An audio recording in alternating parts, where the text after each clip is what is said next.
Vous écoutez Europe 1, il est 8h18. L'interview politique d'Europe 1, Jean-Pierre Elkabbach, vous recevez François Bayrou, président du MoDem et nouveau maire de Pau. Messieurs, c'est à vous. François Bayrou, vous êtes à Paris exceptionnellement pour les obsèques de Dominique Baudis, votre ami et votre voisin depuis 40 ans. Bienvenue ici à Europe 1 et bonjour. Vous retrouvez donc la parole nationale. François Hollande a-t-il eu raison de choisir pour Matignon Manuel Valls ? En tout cas, c'était le meilleur choix qu'il avait devant lui. Et l'entrée et les débuts de Manuel Valls sont réussis, en tout cas, je trouve. Je pense que son discours de politique générale a été bien reçu.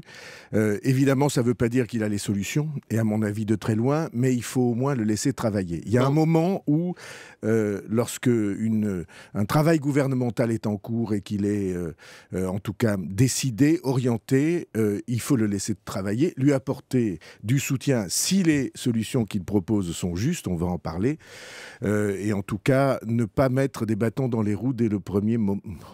Donc vous estimez qu'il a bien commencé et que François Hollande a eu raison de le choisir, quels que soient les risques pour l'avenir?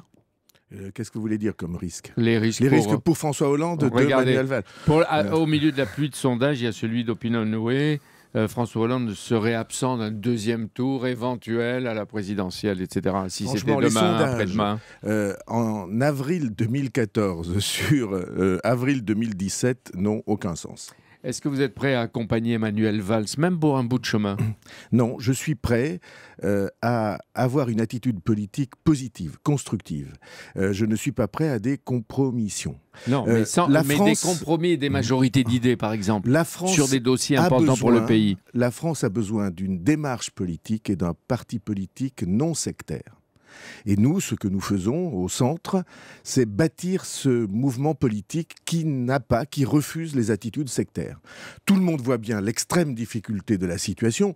Elle a été aggravée ces 2 dernières années, mais elle n'a pas été créée par ces 2 dernières années. Ça fait longtemps, peut-être 15 ans, qu'on n'arrive pas à prendre de face les problèmes qui se posent au pays. On n'arrive pas à apporter les réponses concrètes nécessaires. Pas de compromission, mais peut-être, je ne dis pas des compromis, mais des majorités d'idées sur des grandes... Par exemple, la réforme des régions. Vous qui venez d'être élu maire de Pau et qui venez de ravir à la gauche la présidence de 14 communes de l'agglomération Pau-Pyrénées, comme le disait tout à l'heure Thomas, et vous l'avez fait en plus à une large majorité. La réforme des régions ? La réforme des régions est nécessaire. La simplification des collectivités locales est nécessaire. Je plaide pour une fusion des départements et des régions depuis longtemps. C'est évident que les compétences des départements vont être désormais beaucoup entre les mains de ces grandes collectivités. Donc là, vous pourriez vous entendre. Sont les intercommunalités. Vous pourriez vous entendre. Oui. Et par exemple, Michel Mercier, que vous connaissez bien, puisqu'il est du centre, etc., de mes amis, a prévenu Manuel Valls qu'il était prêt à remplacer les départements du Rhône, etc., par l'intercommunalité, et il demandait la possibilité ou l'autorisation d'expérimenter. Est-ce que vous pensez que c'est un bon chemin ? C'est une très bonne idée, c'est un très bon chemin. En bâtissant le parti politique non sectaire que la France a besoin, nous choisissons que des majorités d'idées soient possibles. Ça ne veut pas dire que pour autant on fait des marchandages et on se livre à toutes les manœuvres politiques qu'on a trop connues par le passé. Le fond, la mode, François Bayrou est aujourd'hui de s'en prendre au SMIC. Pierre Gattaz vient de proposer un SMIC Gattaz, un salaire transitoire inférieur au SMIC pour encourager l'embauche des jeunes. On voit bien que ce n'est pas de leurs enfants qu'il s'agit.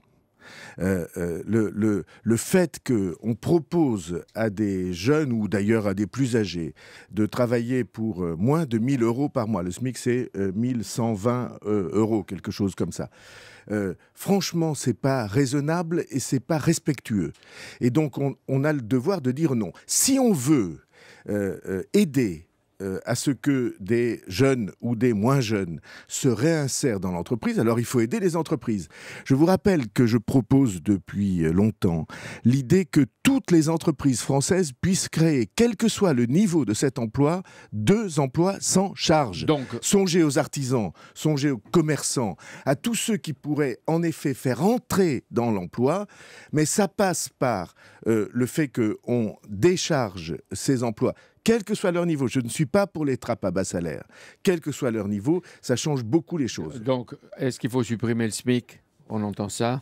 Non, bien sûr que non. Bon, si vous ne mettez pas de barrière, vous allez avoir des propositions d'emploi poussées par la nécessité qui seront purement et simplement de l'exploitation.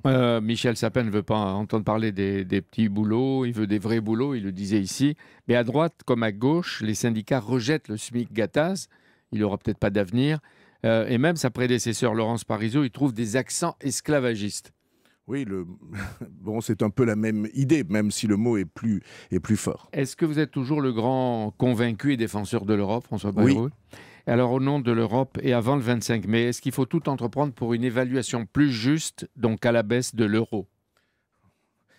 Si on baisse l'euro, d'abord, personne n'a la possibilité de décider qu'on baisse l'euro. Les taux d'intérêt de la Banque centrale sont à près de 0%. Donc, quand vous apportez de l'argent à un système économique et aux banques de ce système économique à près de 0%, il est très difficile d'aller au-dessous, n'est-ce pas? Mais, puisque c'est 0,25, je crois.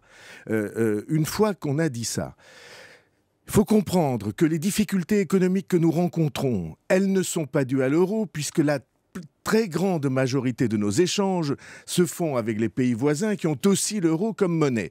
Et deuxièmement, le jour où l'euro baisse, naturellement, vos exportations sont plus compétitives, et c'est bien, mais vos importations sont plus chères. Oui, mais... Donc croire qu'il y a une baisse, les importations, en particulier de l'énergie, le pétrole, le gaz, ce qui veut dire que croire qu'il y a une baguette magique dans une baisse de l'euro, pour moi, je ne partage pas ce sentiment. Pour redresser les comptes publics, est-ce qu'il y a une alternative au pacte de responsabilité qui, pour la première fois, équilibre à la fois le profit que peuvent en tirer à la fois les entreprises et les salariés? Je vous le dirai le jour où je connaîtrai le pacte de responsabilité.